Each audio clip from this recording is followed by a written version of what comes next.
Hi, I'm Emily and I am here with Maya Murphy's attorney, Lauren MacDonald. Attorney MacDonald practices in Maya Murphy's Westport, Connecticut office and is admitted to practice law in both Connecticut and New York. My question today for Attorney MacDonald is, what is an initial evaluation? And what is an independent educational evaluation? Hi, Emily. These are great questions. Thank you for asking. In conducting an initial evaluation, the local education agency will use a variety of assessment tools and strategies to gather relevant functional, developmental, and academic information, including information provided by the parent that may assist in determining whether a child has a disability and the content of the child's individualized education program, including information relating to enabling the child to be involved in and progress in the general education curriculum. An evaluation study will include a review of information collected by the school district through formal and informal observations, and a review of schoolwork, standardized tests, and other information provided by your child's teachers and other school personnel. As a parent, you will receive written notice of the particular tests and procedures that will be used in conducting your child's evaluation. It is important to have an active voice in the initial evaluation process and to share any and all relevant information you may have regarding your child's skills, abilities, and needs. The local educational agency conducting the initial evaluation is required to determine whether your child has a disability within 60 days of receiving parental consent for the evaluation. And if he or she is eligible, the LEA, the local education agency, is to determine the special educational needs of your child. As a parent, if you fail or refuse to produce your child for an initial evaluation, the 60-day time constraint will not be applicable.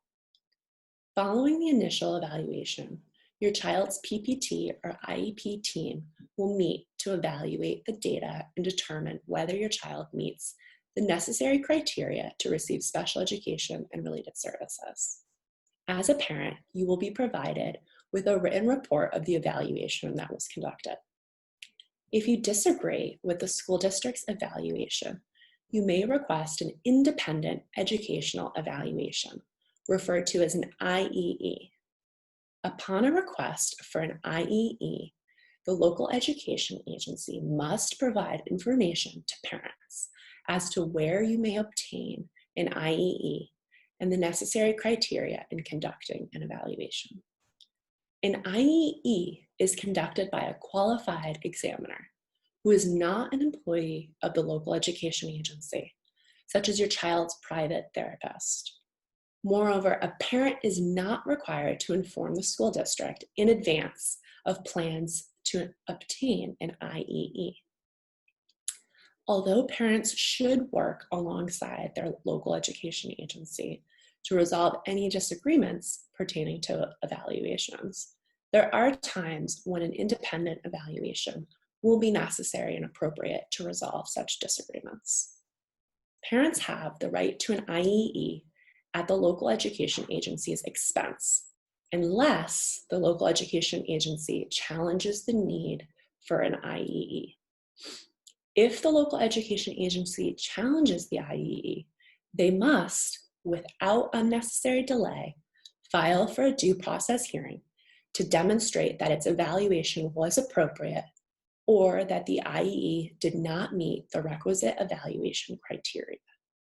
If the local education agency files for a due process hearing and its evaluation is found to be sufficient, you still have the right to obtain an IEE, but not at public expense.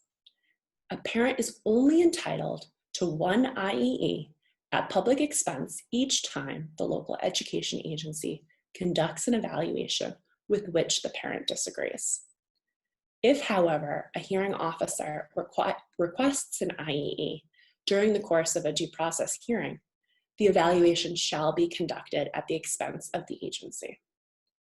If an IEE is conducted at public expense, the criteria under which the evaluation is obtained, including the location and qualifications of the examiner, must be the same as the criteria that the local education agency utilizes when it conducts its evaluation.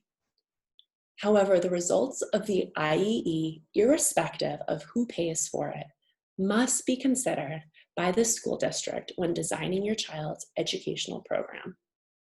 If you have any questions, please feel free to give me a call, as I am happy to discuss your child's initial evaluation or potential independent educational evaluation with you. Thank you.